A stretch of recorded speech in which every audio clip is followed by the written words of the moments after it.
Hola de nuevo, queridos hermanos y amigos. Acá seguimos con esta pregunta que hemos planteado: ¿por qué existe el mal y el sufrimiento en un mundo creado por un Dios que consideramos sabio, bueno y omnipotente?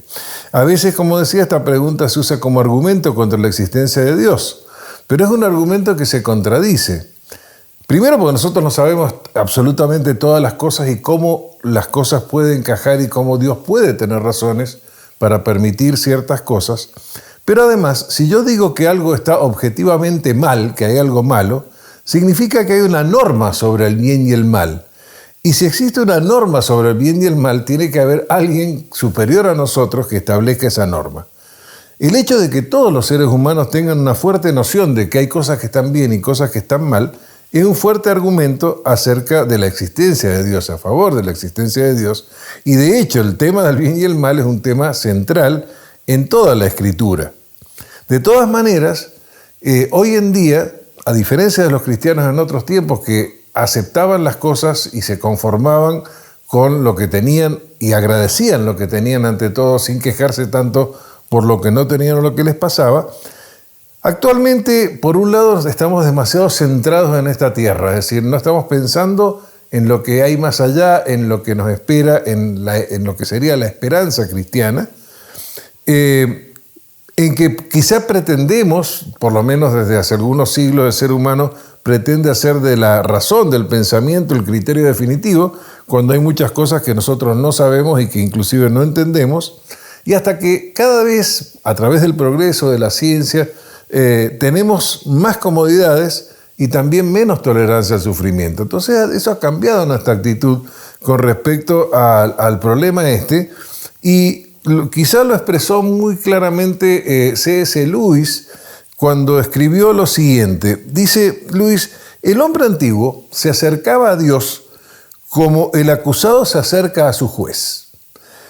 Para el hombre moderno los papeles están invertidos. Él es el juez. Dios está en el banquillo. Es un juez muy benevolente. Si Dios tiene una defensa razonable, está dispuesto a escucharla. Pero lo importante es que el hombre está en el estrado y Dios está en el banquillo. Sin poner a Dios en el banquillo, los creyentes se han cuestionado a lo largo de los años seriamente el problema de la existencia del mal. Es decir, todas las preguntas que los que no creen en Dios pueden hacerse, los cristianos se las han hecho, y antes inclusive de que fueran cristianos, es decir, ya en la época del Antiguo Testamento. Basta leer en los Salmos y los profetas los cuestionamientos que se hacen, ¿no es cierto?, dirigidos a Dios, todo con mucha reverencia, ¿no es cierto?, y devoción, pero se hacen cuestionamientos.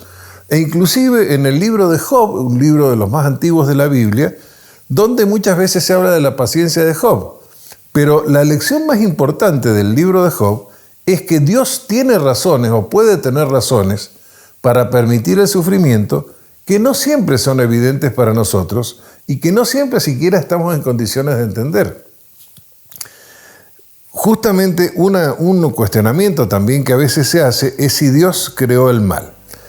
Y en realidad ya entre el siglo IV y el siglo V, San Agustín de Hipona, uno de los grandes autores cristianos después de la Biblia, llegó a la conclusión que el mal no es una cosa, no es algo creado, sino que el mal es la falta de algo, es la ausencia de bien. Así como la oscuridad es la ausencia de luz, o el frío es la ausencia de calor, o el vacío es la ausencia de materia, el mal no existe por sí mismo, es la ausencia de bien. El bien puede existir solo, pero el mal no puede existir en ausencia de algo bueno. Por ejemplo, mi brazo puede existir sin que le pase nada. Si tiene una herida, eso es malo, la herida, pero la herida no puede existir sin brazo, el brazo puede existir sin herida. De eso se dio cuenta San Agustín.